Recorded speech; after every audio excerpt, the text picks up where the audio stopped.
Welcome back to ZachReacts. It is Death Battle Day, and I'm just gonna get into this. Crash Bandicoot versus Spyro the Dragon. Who do I think will win? I think I could give it to Spyro. I mean, besides the reason that he's a damn dragon, he can fly, and I feel like he has more.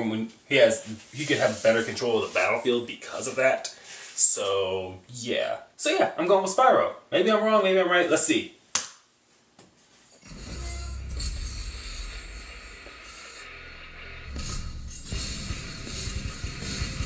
The early 1990s played host to one of the biggest battlegrounds the world had ever seen.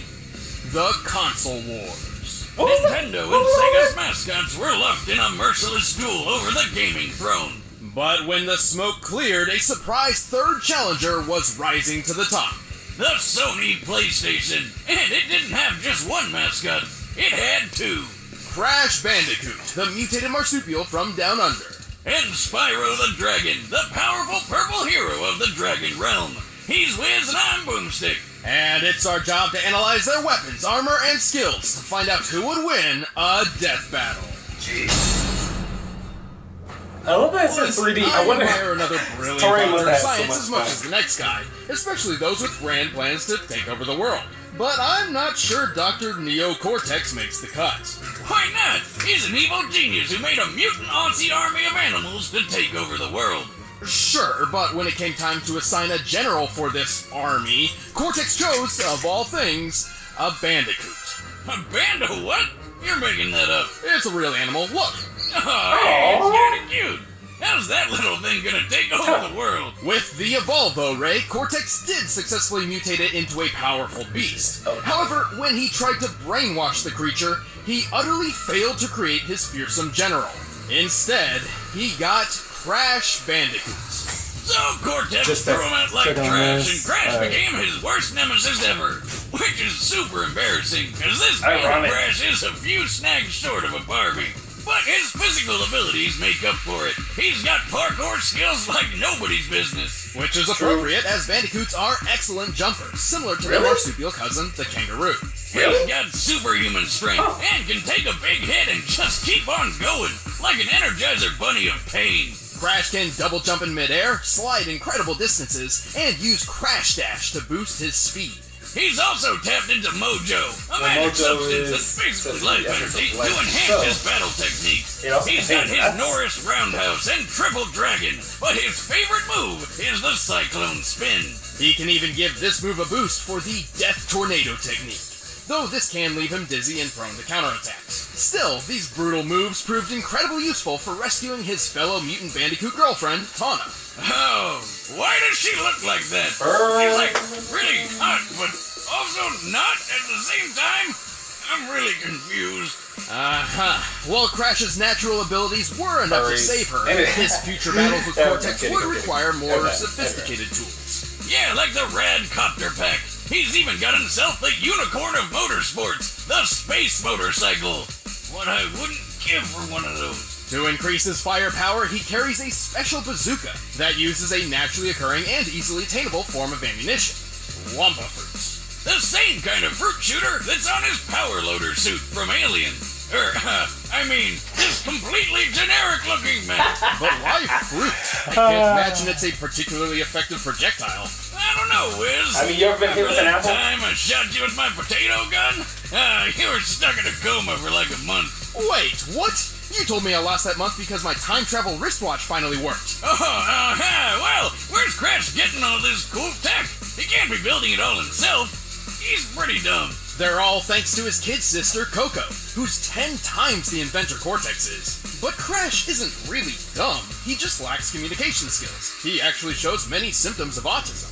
Some people with autism, known as savants, are extraordinarily gifted in particular skill sets, and I think that describes Crash perfectly. While he may not know how to hold a conversation, he is a superb athlete and puzzle solver. Well, I'm sure it helps that he's surrounded by friends who encourage his better traits. Hey, that was a good one! Like Aku Aku, his magical mask foster dad, who's basically a god. Lucky bastard. Aku Aku's magical mojo prowess is quite impressive. He's very protective of Crash and will often step in when Crash is in trouble.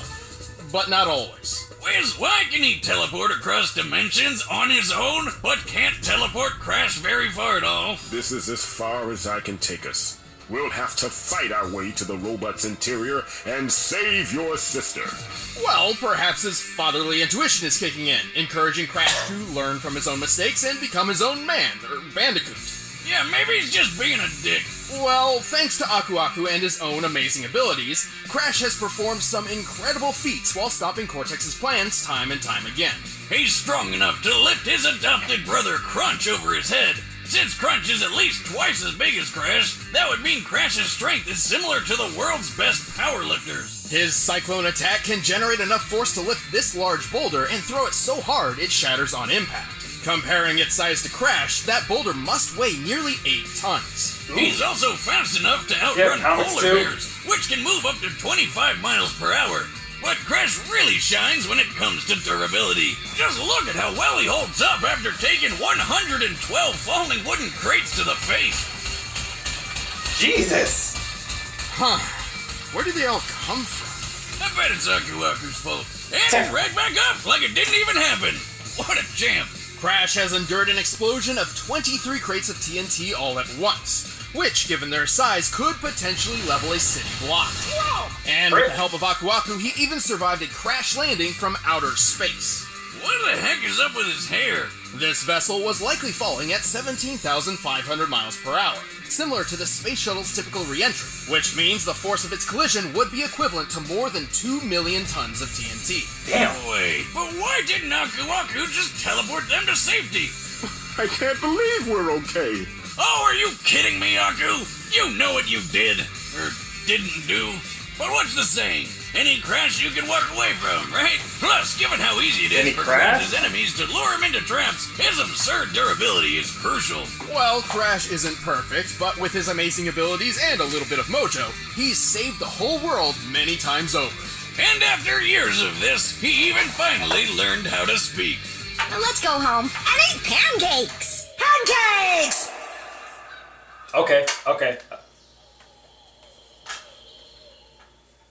Wait, that's it? What? Prophecy tells of a special purple dragon born every 10 generations, destined to be a hero of his age. This was the legend of Spyro.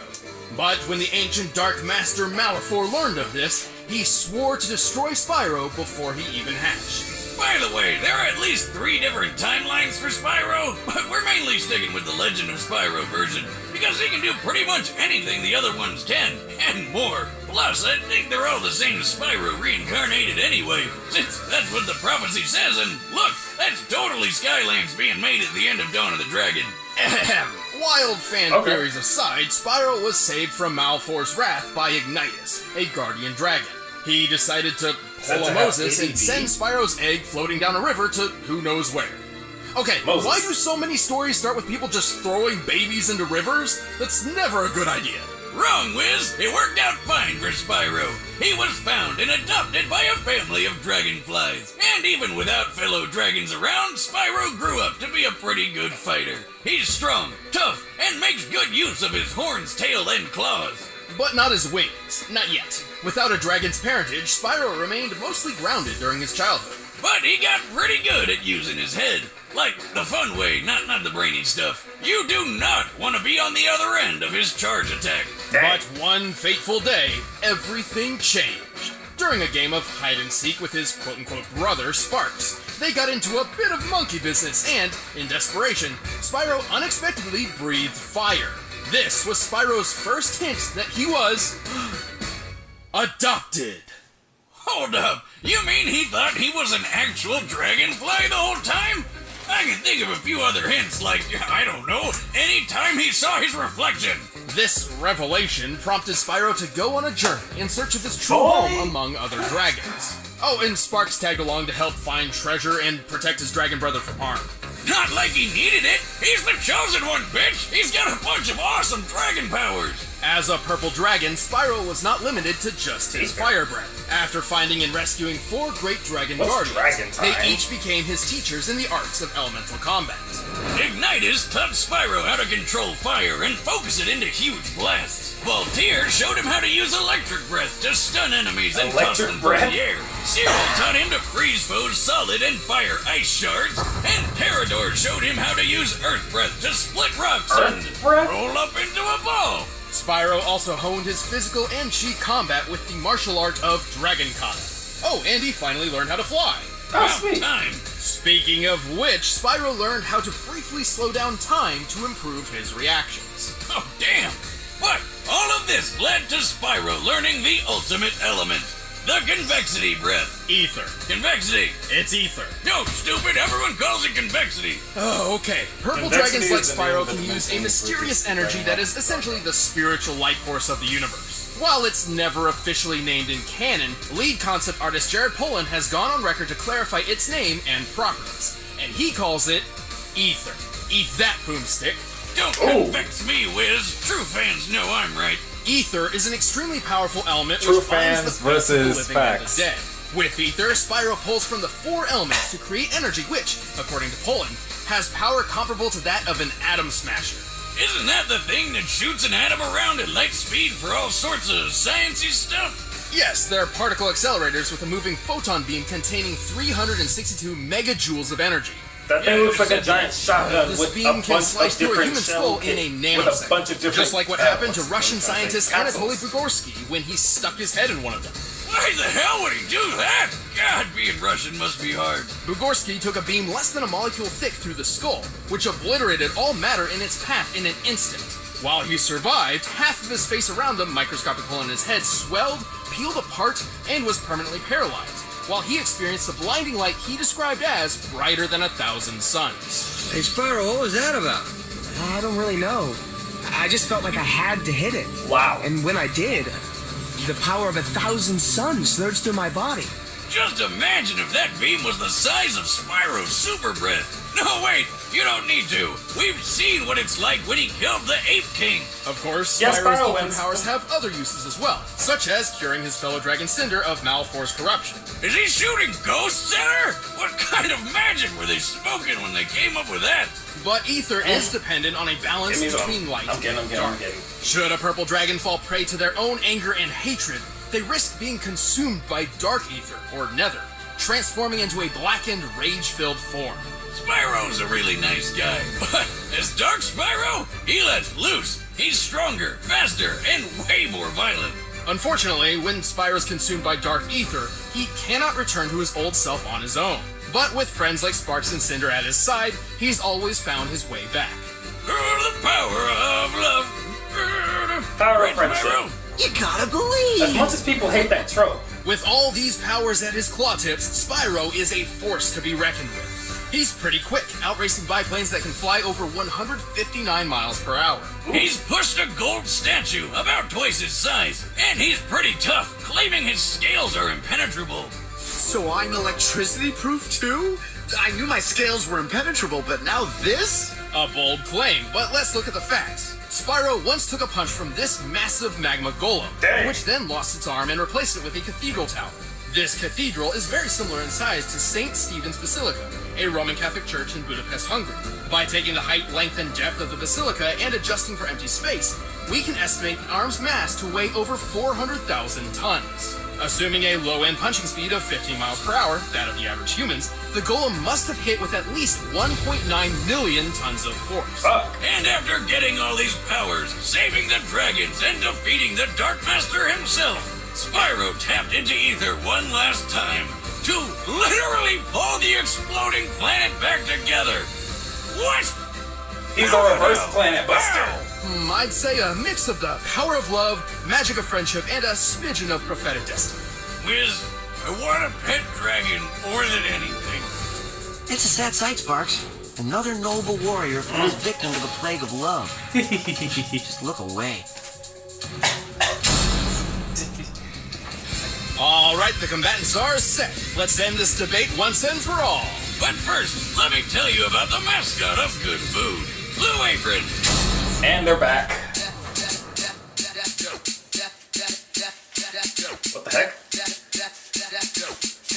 But yeah, I'm still saying Spyro's gonna win. Crash, I played more of your games as a kid, but nah, Spyro got this.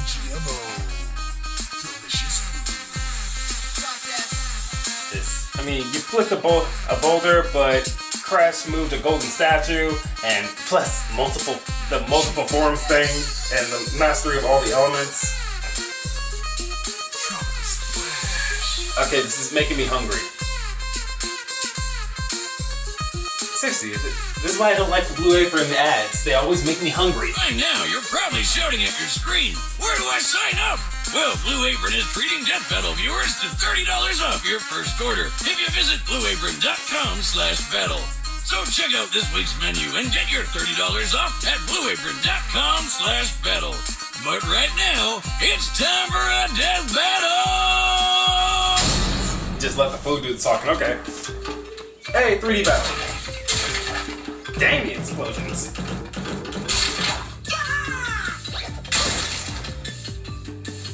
Just as cartoony. Weird. What are you doing?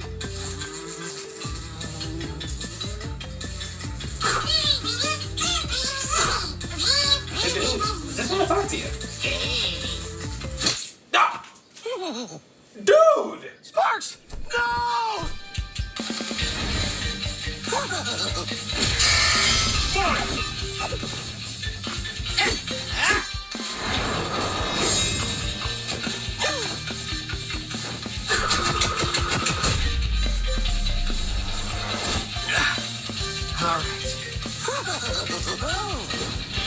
You asked for it!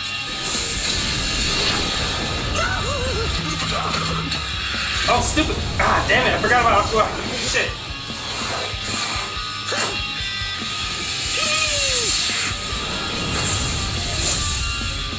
Back to the ground.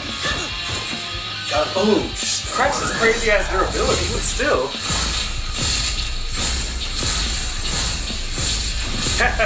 It looks like a video game.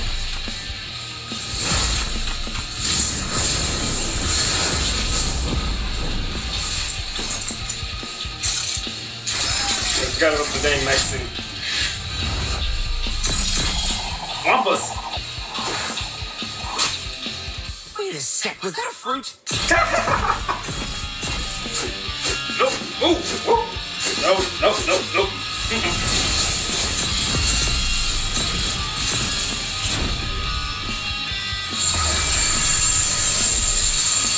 Frozen in place. Earth breath? Oh.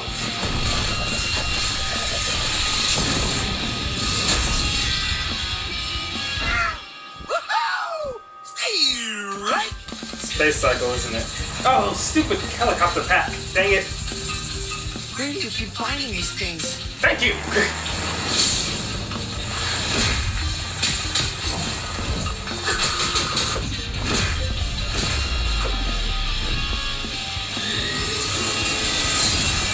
I'm done with this. Oh!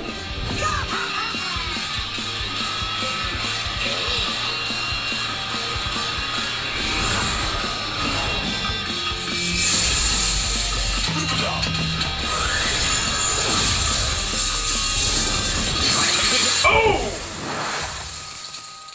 Yep, he dead. So 4 times I've been right.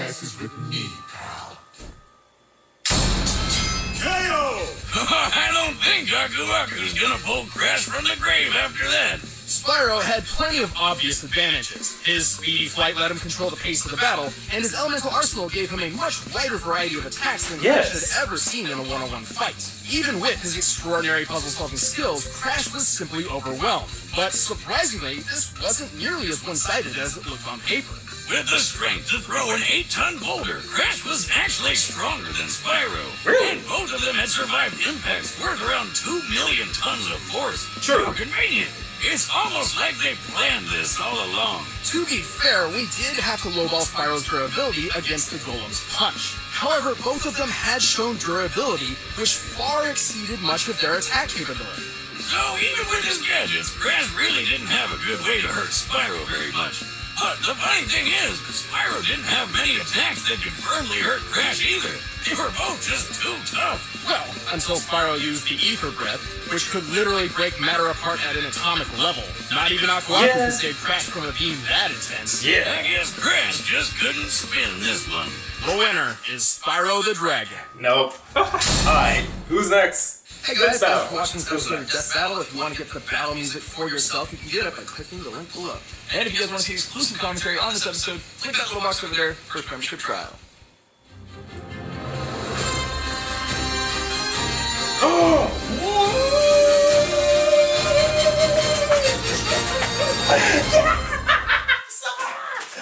Against Pit? Dang! You know, I've always wanted to see Pit in a death battle, but I wasn't sure who to put him against. Dang!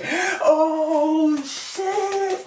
You know, I always thought that Sora would go against, like, Shulk or something. Like, I mean, his game has 80 hours of gameplay, so there's probably plenty of feats and things that they can measure up about that, but... Oh! Dang! Kid Icarus versus... fuck. Really? Nah, Kingdom Hearts. Jesus. Oh, this is gonna be great! Oh, man. But about this battle, yeah, honestly, looking at it, both of them had just hacks that just destroyed the others' advantages. Because, like, both of them have Toon Force level durability. Yeah.